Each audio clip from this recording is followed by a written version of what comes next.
ಬೆಂಗಳೂರಿನಲ್ಲಿ ಯುವಕನ ಮೇಲೆ ಮಾರಕಾಸ್ತ್ರಗಳಿಂದ ದಾಳಿ, ಕುಖ್ಯಾತ ರೌಡಿ ಶೀಟರ್ಗೆ ಗಂಭೀರ ಗಾಯ.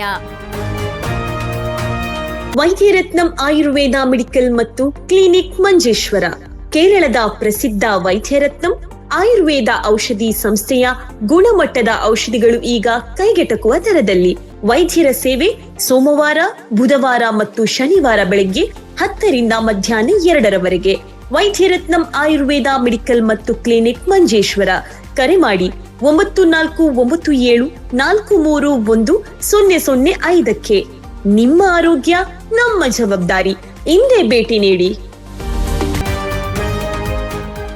ಮಂಗಳೂರು ನಗರದ ಲಾಲ್ಬಾಗ್ ಸಿಗ್ನಲ್ ಸಮೀಪ ಇಂದು ಮಧ್ಯಾಹ್ನ ಸಾರ್ವಜನಿಕರ ಕಣ್ಣೆದುರಲ್ಲೇ ಭೀಕರ ಮಾರಕಾಸ್ತ್ರ ದಾಳಿ ನಡೆದಿದ್ದು, ಕುಖ್ಯಾತ ರೌಡಿ ಶೀಟರ್ ಒಬ್ಬ ಗಂಭೀರವಾಗಿ ಗಾಯಗೊಂಡಿದ್ದಾನೆ.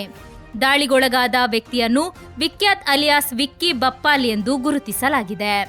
ಮಧ್ಯಾಹ್ನ ಸುಮಾರು 1:45ರ ವೇಳೆಗೆ ವಿಕ್ಕಿ ಬೈಕ್ನಲ್ಲಿ ಸಂಚರಿಸುತ್ತಿದ್ದಾಗ ಅಪರಿಚಿತ ಹಂತಕನೊಬ್ಬ ಬೈಕ್ನಲ್ಲಿ ಹಿಂಬಾಲಿಸಿಕೊಂಡು ಬಂದು ಏಕಾಏಕಿ ಮಚ್ಚಿನಿಂದ ಭೀಕರವಾಗಿ ದಾಳಿ ನಡೆಸಿದ್ದಾನೆ ಎಂದು ಪ್ರತ್ಯಕ್ಷದರ್ಶಿಗಳು ತಿಳಿಸಿದ್ದಾರೆ. ದಾಳಿಯ ರಭಸಕ್ಕೆ ಕುತ್ತಿಗೆ ಭಾಗಕ್ಕೆ ಆಳವಾದ ಗಾಯಗಳಾಗಿದ್ದು, ತೀವ್ರ ರಕ್ತಸ್ರಾವದಿಂದ ಬಳಲುತ್ತಿದ್ದ ಆತನನ್ನು ತಕ್ಷಣವೇ ಹತ್ತಿರದ ಖಾಸಗಿ ಆಸ್ಪತ್ರೆಗೆ ದಾಖಲಿಸಲಾಗಿದೆ. ಪ್ರಸ್ತುತ ಆತನ ಸ್ಥಿತಿ ಚಿಂತಾಜನಕವಾಗಿದೆ ಎಂದು ತಿಳಿದುಬಂದಿದೆ. ಗಾಯಾಳು ವಿಕ್ಕಿ ಮಂಗಳೂರಿನ ವಿವಿಧ ಪೊಲೀಸ್ ಠಾಣೆಗಳಲ್ಲಿ ಹಲವು ಕ್ರಿಮಿನಲ್ ಪ್ರಕರಣಗಳನ್ನು ಎದುರಿಸುತ್ತಿದ್ದು, ಗಾಂಜಾ ದಂಧೆಯಲ್ಲೂ ತೊಡಗಿಸಿಕೊಂಡಿದ್ದ ಎನ್ನಲಾಗಿದೆ.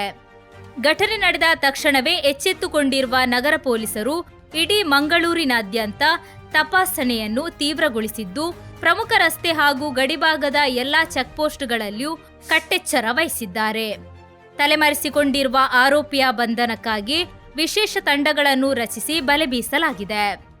ಈ ಘಟನೆಗೆ ಸಂಬಂಧಿಸಿದಂತೆ ಬರ್ಕೆ ಪೊಲೀಸ್ ಠಾಣೆ ವ್ಯಾಪ್ತಿಯಲ್ಲಿ ಪ್ರಕರಣ ದಾಖಲಾಗಿದ್ದು, ಪೂರ್ವ ವಿಭಾಗದ ಪೊಲೀಸ್ ಇನ್ಸ್ಪೆಕ್ಟರ್ ನೇತೃತ್ವದಲ್ಲಿ ತೀವ್ರ ತನಿಖೆ ಮುಂದುವರೆದಿದೆ.